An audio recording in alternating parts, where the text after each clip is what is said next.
그래서 지금 그러면 여러 말씀하신 아까 우리가 그러니까 트레이더로서 가치 투자자 말고요. 네네. 트레이딩을 하는 사람의 입장에서 지금의 전반적인 시장의 여건, 아까 말씀하신 또 뭐 수급, 재료 이런 걸 봤을 때 좀 관심 있게 보시는 섹터를 먼저 좀 얘기해 주세요. 섹터나 뭐 관심주도 얘기해 주시면 좋고요. 네. 네. 그러니까 테마라고 하는 부분이 있고요. 네. 그 다음에 주도주라고 하는 부분이 있을 수 있습니다. 네. 그죠? 그래서 그다음에 주도주를 얘기할 땐 그 다음에 우리 옐로우 칩이라는 얘기도 또 하게 되는 부분이 있고요.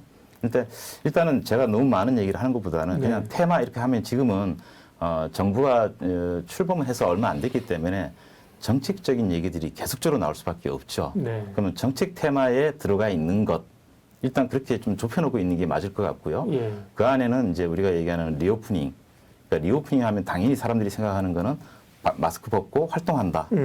그다음에 여행 간다.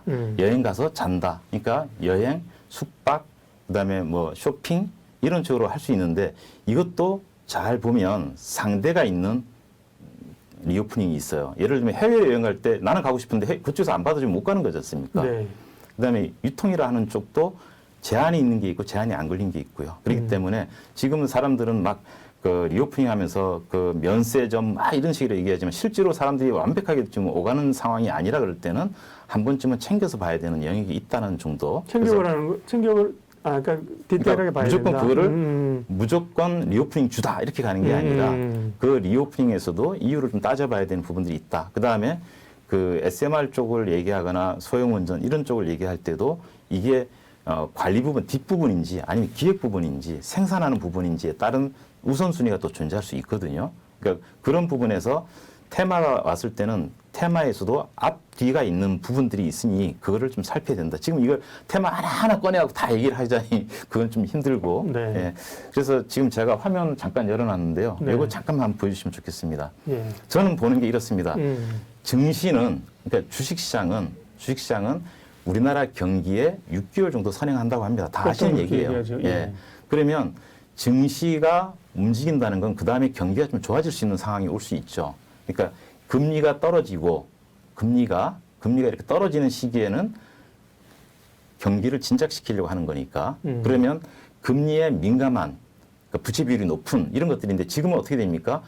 그래서 증시가 떨어졌다가 지금 올라가는 과정에 있는 거고요. 많이 올라갔죠. 그래서 지금 다시 떨어지는 과정에 있는 거잖아요. 네. 경기가 지금 바닥에서 올라가고 있다가 지금 인플레라는 얘기가 나오는 과정이잖아요. 네.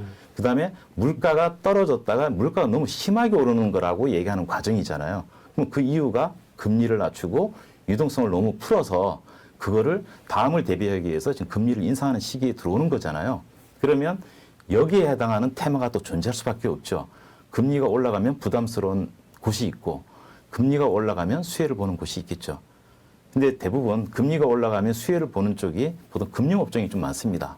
예대 마진이라든지 뭐 이런 식으로 하고 배당도 많이 주고 뭐 이런 식으로 해서. 근데 대부분 좀 무겁고 우리 일반 개인들이 투자하기에는 좀 재미가 없게 느껴지는 그런 종목이 있을 수 있어요. 근데 여튼 지금은 경기 상승과 물가 상승에 대한 국면으로 우리는 인식을 해야 되고 물가는 오르고 경기는 침체 얘기하는 거 아니에요? 아직까지는 침체라는 쪽으로 얘기하는 부분은 아니죠. 네. 지금은 침체하는 쪽으로 자꾸 얘기를 꺼내서 네. 그 금리 인상에 대한 부분을 좀 막는다고 할까요? 커버한다고 할까? 그런 얘기들을 좀 많이 하죠. 지금 미국의 T노트라 그러죠. 10년 국채금리, 네. 그게 지표금리가 되는데 그게 한 3% 올라갔다가 지금 거꾸로 그 25bp 베이비 스텝이냐, 50bp 빅 스텝이냐, 75bp 자이언트 스텝이냐, 뭐 이런 얘기를 하는 마당에 앞으로 올린다고 하는 얘기잖아요. 단기 금리를. 네. 근데 거꾸로 10년 금리는 지금 3% 올라갔다 거꾸로 지금 2.8로 떨어졌잖아요. 네. 그러면 그때 가서는 지금 10년 뒤쯤에는 경기가 되게 안 좋을 거라고 얘기하는 거를 얘기하는 거죠. 경기 둔화를. 그러니까 지금 상태는 경기가 그 베이스 이펙트라든지 이런 게 있긴 하겠지만 기저 효과가 있긴 하겠지만 너무 높다. 인플레가. 그걸 잡기 위해서 금리도 올리고 유동성도 좀 해소를 해야 되겠다. 소위 말하는 QT라고 하는 거를 해야 되겠다는 과정이기 때문에 거기에 맞춰서 지금 우리 기술주 나스닥 같은 거는 힘들잖아요. 어쨌든. 금리가 낮아야 그 평가가 또 올라가는 건데 금리가 네. 높으니까 할인이 커져 버리니까 그래서 지금 나스닥 얘기 나왔으니까 잠깐만 하자면 7천에서 거의 16,000까지 올라갔었죠. 그래서 좀 심하게 얘기하자면 지금 한 11,000이라고 얘기한다 그러면 7,000에서 9,000 정도가 더 올라간 거예요. 7,000에서 16,000이 됐으니까. 그러면 우리가 심리적으로 기술적으로 접근하는 사람들은 얘기합니다. 보통 38% 얘기 많이 하죠. 피보나치 수열에서. 네. 그럼 9,000포인트 올라간 거에 40% 정도가 내려온다면 한 4,000포인트가 내려오면 맞죠. 9,000포인트에 40% 정도 하면. 그럼 지금 딱 12,000이니까 지금쯤이네요. 그러니까 지금이 예. 여기서 격렬하게 더 빠지는 쪽으로 밀려고 하는 세력도 있을 거고요. 예. 여기가 충분히 조정을 받은 쪽이다 하는 부분도 있을 수 있습니다. 그래서 변동성이 좀 심해지는 구간으로 가 있는 거죠. 그래서 우리가 지금 바이킹을 타고 있고 롤러코스터를 타고 있는 거죠. 네.